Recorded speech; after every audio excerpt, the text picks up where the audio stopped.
amongst themselves without telling anybody else, and who the fuck's going to know? Now, here's an interesting transition. This question comes from Simon Dunn. Can you ask Jim to tell the story of the time he threatened to shoot Brock Lesnar in OVW? I have never heard this story. Oh, my God. Well, this will be a good one to end the VIP mailbag on for this right. week. Because it might take a minute. Here's the thing. Brock, he was the 2000 NCAA heavyweight champion from the University of Minnesota, came in on a WWE contract, and Shelton Benjamin came with him. And I love the idea of training great amateur athletes for professional wrestling because, you know, they're legitimate, and you can't argue with their credentials. But I quickly found out that here's the problem with Brock. Whereas Shelton Benjamin was a natural, Shelton Benjamin had been a pro wrestling fan. He took to the ring like a duck takes to water. He was one of the most apt pupils we had ever had. He instantly picked things up and was an overachiever and outperformed everybody. Brock was the opposite. Brock had never been a wrestling fan. Brock didn't have a love of professional wrestling. Brock didn't know what professional wrestling was all about, and I could quickly see that he was doing this just for the money. And history has borne me out as being correct in that assessment, I would say at this point. So I put them together as a tag team because that way Brock could take the tag, Shelton could do all the work, Shelton could be exciting, Shelton could fly around, Shelton could sell, then Brock could take the tag and he could make the comeback, and we had something entertaining. And also, you know, Shelton wasn't a natural promo, but Brock was boring as goddamn watching paint fucking dry in every aspect. So as a team, they were great. But anyway, they were working with the Disciples of Sin, and my lovely wife Stacy, who was Sin, the Wicked Witch of Kentuckiana, right, managed a stable consisting of Damien and Slash and Payne, and I think it was Damien and Slash at that point. Slash was Wolfie D, Damien was Brian Logan, but they were veterans who could work with these young greenhorns and hopefully teach them timing and something in the ring. Well, anyway, one of the big highlights of their matches was that Brock would give Sin a press slam.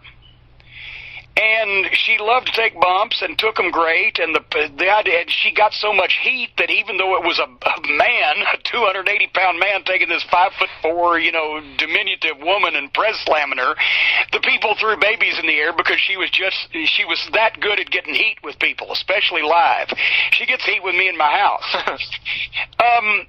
So at one particular, and it brought the house down at Freedom Hall when they had their dark match at a WWE taping. It was sold out, 18,000 people, and one of the big reactions of the night for the entire show was in the dark match where Brock Lesnar and Shelton Benjamin defeated the Disciples of Sin after Brock gave her this giant press slam.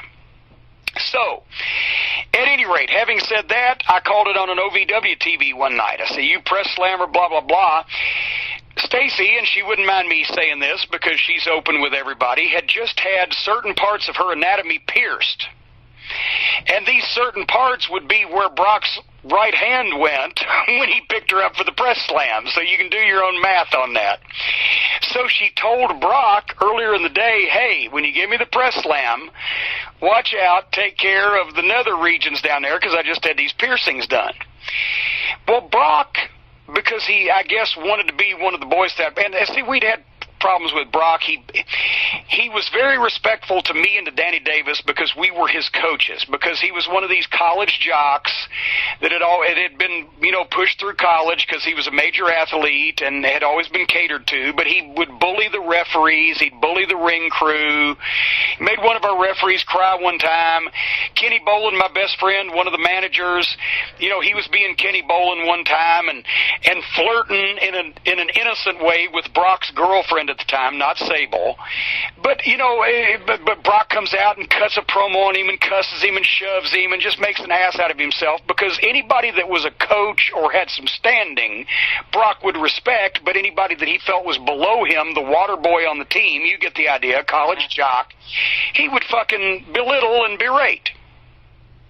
And that, in addition to the fact that he was being paid 5 times as much as the other developmental guys, I expected more out of Brock. I had to browbeat him one time because he was supposed to be a babyface, and he went out and the people started booing him because he had that natural prickish demeanor.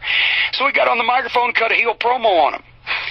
And when I got him back in the locker room, I said, motherfucker, you're fixing to work for Vince McMahon, and if he wants you to be a heel or be a baby face or wear a chicken suit and cluck like a duck on Broadway, you're going to fucking do it. So he couldn't get it. He wasn't in love with wrestling. Now it bears out to this day. He still does it just for the fucking money. He quit before because he didn't like the fucking travel. He wants to be on his farm in South Dakota and shoot innocent animals, whatever the fuck. Anyway, so he's telling Stacy all day, Sin all day, when I get you up there, I'm gonna squeeze it. I'm gonna fucking, and she's like, brother, don't do that. I'm telling you. So what happens when you know who won the pony? He goes, he gives her the press slam, and he fucking clamps down and squeezes with his right hand. And she's got an incredible tolerance for pain. She actually, in California, broke her ankle in both places, or in both bones, to the point where it turned sideways and still finished a fucking match. But she came in fucking crying and squealing. And when he got back, there was more crying and squealing and yelling, and they were cutting promo on each other. Because she won't give a cripple crab a crutch, and she don't mind telling somebody what she thinks of him. That's why we're married. So she's cussing him, and he's cussing her, and I hear all this hoopla and caterwauling, and go back there, and I'm like, what the fuck? And she tells me he's been saying he was going to do it all day, and he fucking did it. I asked him not to, and to take care of my schnavitz, and he fucking didn't, and fuck this fucking guy. And she said, and he's saying, oh, I didn't do it, I didn't mean to do it, I was just kidding, blah, blah, blah. And in the process, he says, fuck you to her in front of me. And that's where I had to say, look, motherfucker, you need to know this now. Don't say fuck you to her in front of me, because I won't fight you, I will shoot you. Because here's what he didn't realize, because he'd been protected and pampered and made over for so long, nobody is going to fight Brock Lesnar. If he mouths off and runs his dick liquor about people or two people or whatever the fuck, nobody's going to fight him. They're just going to pull out a gun and fucking shoot him. Because would you fight Brock Lesnar? No. No, he's a fucking beast. He's a goddamn genetic fucking freak, and nobody's going to fight him. But if he said the wrong thing to the wrong person, they're going to fucking shoot him. And I don't care how tough he is, he ain't going to nip up after a fucking gunshot to the fucking head. So I said, don't fucking say fuck you to her in front of me, or I will shoot you, because he was not only disrespecting somebody else in the wrestling business that he was supposed to take care of. It's the same thing as I got a bad shoulder, brother, watch my shoulder. I got a bad leg, watch my fucking leg, and he was proving that he was not going to do that. I said, also, if you're going to fucking rib somebody and tell them all day you're going to do something, you better make goddamn sure you don't fucking do it, because why would they believe that you didn't mean to do it when you've been telling them all day they were going to fucking do it? Right? So, I said, and thirdly, don't disrespect me by telling my girlfriend in front of me at the time, now my wife, fuck you, because then you brought me into it, and this is not business, this is personal. I will not fight you, I will shoot you. And the sooner you learn these things, the better off you're going to be in the wrestling business, because nobody's going to fight you. But if you piss somebody off bad enough and you're in an outlaw locker room or a fucking independent show or wherever the fuck you may end up, you're very liable to get fucking shot. So then he goes to fucking Danny Davis. He said, Jim said he was going to shoot me, blah, blah, blah. And Danny said, well, what the fuck do you think was going to fucking happen? So anyway, I called them together at Six Flags the next fucking week and called them over in the fucking locker room in the corner, and they apologized to each other and shook hands for the good of the fucking locker room. But that's Brock's problem, is he was never in love with the business. He never wanted to be a pro wrestler. He was doing it for the money. He quit on a spot on top making millions of dollars a year because he didn't like the fucking travel, because he's a farm boy, whatever the fuck. I knew that he was tanking it. I expected more out of him when he was making 5 times as much as the rest of the guys in developmental. I expected more out of him than what I got. And, basically the prophecy came true. He quit on a spot when he was making millions on top. and decided he wanted to play football, and he's enough of a genetic freak that he got close but no cigar, and then he went into the UFC where he should have gone to begin with, but there wasn't big money involved then, and became the biggest pay-per-view attraction in the history of fucking UFC and mixed martial arts. And then he had his health problems, and then he went back to wrestling, where now he wrestles every once in a while for the money because he doesn't love it and he wants to be out in the woods shooting fucking animals. There couldn't be any two people any more different than me and Brock Lesnar. I recognize his talent and I recognize his athletic ability, but we used to call him Block Lesnar down here in OVW for a reason, because he's a meathead and I don't like him as a person. Because he not only managed to piss off my referees, but my best friend and my wife, and he didn't fucking give his all and perform to the level that he was being paid at when he was a wrestling school student. And then actually, he got out of OVW 6 months early because he said that his girlfriend at home, who was not Sable, was pregnant and was going to have a baby, and he wanted to move back to Minneapolis, so he got out of the last 6 months of his fucking training before he started up there.